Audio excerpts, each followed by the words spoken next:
ঈদের ৫ দিন আগে মেয়ে সন্তান জন্ম দেওয়ার কারণে আমার স্বামী আর শাশুড়ি বাড়ি থেকে বের করে দিল। মানুষ কিভাবে এত নিষ্ঠুর হতে পারে?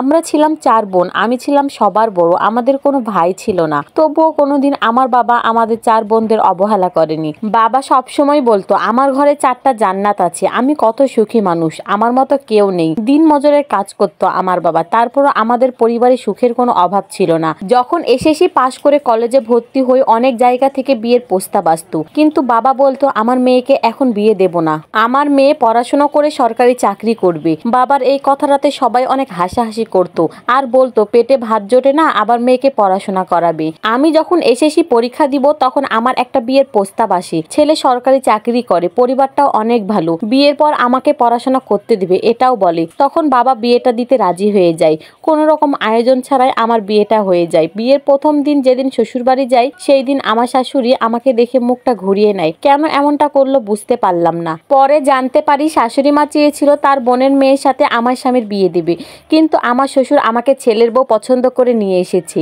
বিয়ের 15 দিন পর ছিল আমার এসএসসি পরীক্ষা, তখন স্বামীকে বললাম আমার তো সামনে পরীক্ষা, আমাকে বাড়ি যেতে হবে। এই কথা শুনে শাশুড়ি মা বলে পড়াশোনা করতে হবে না, বিয়ে হয়েছে, মন দিয়ে সংসার করো, আর আমার নাতি চাই, ঘর আলো করার চিন্তা ভাবনা করো।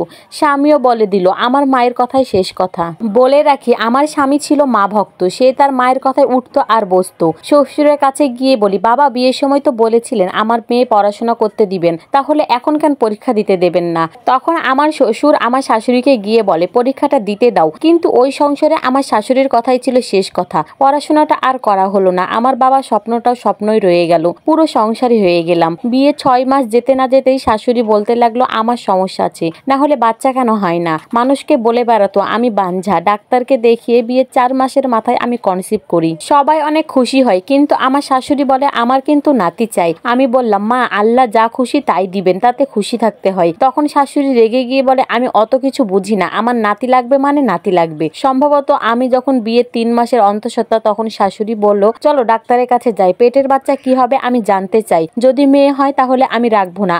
আমি বলি এটা তো অন্যায়, মেয়ে সন্তান হওয়া কি খারাপ? আপনি এমন করছেন কেন? স্বামীর কাছে গিয়ে অনেক কান্নাকাটি করি, কিন্তু কেউ কিছু বলে না, খুব কষ্টে শাশুড়িকে ম্যানেজ করি। এইভাবেই চলতে থাকে। বাচ্চা পেটে নিয়ে সব কাজই আমি করতাম, কষ্ট হতো তবুও মুখ বুজে সব কাজ করতাম।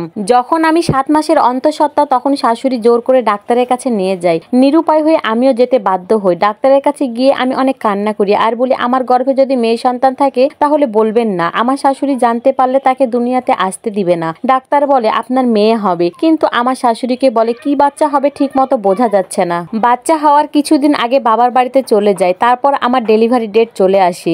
সিজারের জন্য আমাকে হসপিটালে নেওয়া হয়, আমার শ্বশুর বাড়িতে খবর দেওয়া হয়। আমার শ্বশুর হসপিটালে আসে, কিন্তু শাশুড়ি বলে নাতি হইলে ফোন দিয়েন, চেন দিয়ে দেখতে যাব, আর নাতনি হলে গলা টিপে মেরে ফেলেন। আমাকে এসব কথা কিছুই জানায়নি আমার বাবা। অবশেষে একটা কন্যা সন্তান হয়, সন্তানটা ছিল চাঁদের মতো সুন্দর। যখন আমাকে ওটি থেকে বের করা হয় আমার বাবার কাছে জিজ্ঞেস করি আমার স্বামী আসেনি? বাবা বলে না তোমার শাশুড়ি আসতে দেয়নি। চোখ দিয়ে শুধু পানি বের হতে থাকে, আর আমি ভাবি আমার মেয়েটার ভাগ্যে কি আছে। বাবার বাড়িতে 2 মাস থাকি, 2 মাসের মধ্যে আমার স্বামী শুধু একবার দেখতে এসেছিল, শাশুড়ি একটাবারও ফোন দিয়ে খবর নেয়নি। স্বামীকে বলতাম আর কতদিন থাকবো বাবার বাড়িতে, আমাকে এসে নিয়ে যাও, কিন্তু সে তার মায়ের ওপরে কোনো কথা বলতে পারে না। তারপর একদিন আমি নিজেই আমার মেয়েকে নিয়ে শ্বশুর বাড়িতে যাই। যখনই মেয়েকে নিয়ে বাড়ির ভিতরে ঢুকি তখনই শাশুড়ি বলে ওঠে এই অলক্ষণী কেন বাড়িতে আসলো, একটা নাতি দিতে পারলো না? তোমার বাবাকে তো বলেছিলাম মেয়ে হলে গলা টিপে মেরে ফেলতে, কোনোদিনও এই অলক্ষীকে এই বাড়িতে আসবে না। আমার শাশুড়ির পায়ে পড়ি এমন কইরেন না, আপনি তো একটা মেয়ে। শাশুড়ি তো আমার কোনো কথাই শোনে না, স্বামীও নির্বোধ। স্বামীও বলে আমার মা যা ভালো করেন তাই হবে।